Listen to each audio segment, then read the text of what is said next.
Okay, what we have here is the Valspar approved standard, and the gloss comes in at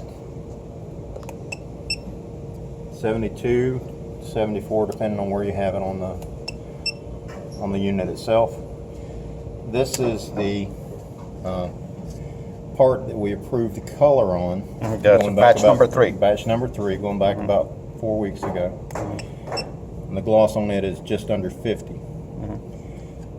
This is the drum quantity that we had received just last week.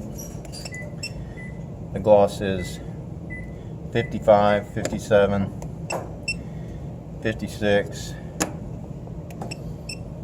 58.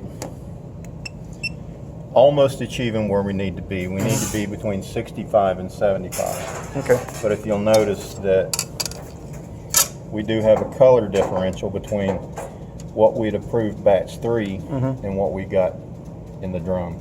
Okay. And just in comparison, the Valspar approved sample. Okay. Okay.